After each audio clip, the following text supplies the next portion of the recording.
ఒక రాకుమారుడు కనీవిని ఎరుగని భోగభాగ్యాల మధ్య పెరిగాడు. అతని తండ్రి ఒక రాజు.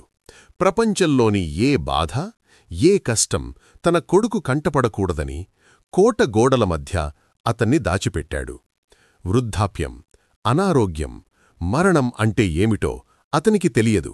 అతనికి తెలిసిందల్లా సుఖం, సంతోషం మాత్రమే. ఆ రాకుమారుడే సిద్ధార్థ గౌతముడు.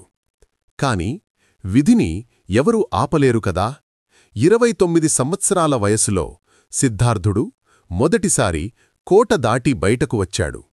అప్పుడు చూశాడు జీవితంలోని కఠోర వాస్తవాలను. వయసుతో వంగిపోయిన ఒక వృద్ధుడిని చూశాడు. నొప్పితో విలవిలలాడుతున్న ఒక రోగిని చూశాడు. ప్రాణం లేని ఒక శవాన్ని చూశాడు. ఆ దృశ్యాలు అతని గుండెను పిండేశాయి. ఈ సుఖాలు, ఈ భోగాలు శాశ్వతం కాదని, ముసలితనం, జబ్బులు, మరణం ఎవరినీ వదిలిపెట్టవని అతనికి అర్థమైంది. అదే సమయంలో ప్రశాంతంగా ఉన్న ఒక సన్యాసిని కూడా చూశాడు.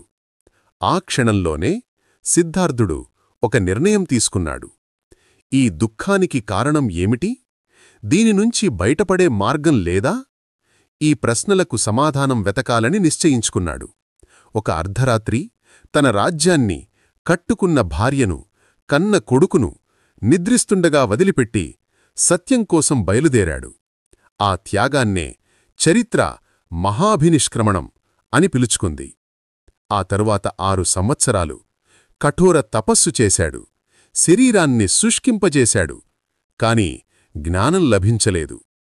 కేవలం శరీరాన్ని హింసించడం వల్ల ప్రయోజనం లేదని గ్రహించాడు. అతి భోగం, కఠోర తపస్సు ఈ రెండూ సరైన మార్గాలు కావని తెలుసుకొని మధ్యమా మార్గంను ఎంచుకున్నాడు. బీహార్లోని గయలో ఒక రావిచెట్టు క్రింద ధ్యానంలో కూర్చున్నాడు. సంపూర్ణ జ్ఞానం కలిగే వరకు కదలనని ప్రతిజ్ఞ చేశాడు. 49 రోజుల తీవ్రమైన ధ్యానం తర్వాత ఒక వైశాఖ పౌర్ణమి రోజున అతనిలోని అజ్ఞానమనే చీకటి తొలగిపోయింది. జీవితం యొక్క నిజస్వరూపం అతనికి అవగతమయ్యింది. ఆ క్షణంలోనే సిద్ధార్థుడు బుద్ధుడు అయ్యాడు. జ్ఞానోదయం పొందినవాడు అయ్యాడు. ఆయన కనుగొన్నది ఏంటి? జీవితం దుఃఖమయం. ఆ దుఃఖానికి కారణం మన కోరికలు, మన అజ్ఞానం. ఆ కోరికలను జయిస్తే దుఃఖాన్ని అంతం చేయవచ్చు. మరి ఆ దుఃఖాన్ని అంతం చేసే మార్గమే ఆర్య అష్టాంగ మార్గం. సరైన దృష్టి, సరైన సంకల్పం, సరైన మాట, సరైన నడత, సరైన జీవనం, సరైన ప్రయత్నం, సరైన స్పృహ, సరైన ధ్యానం ఇదే ఆ మార్గం.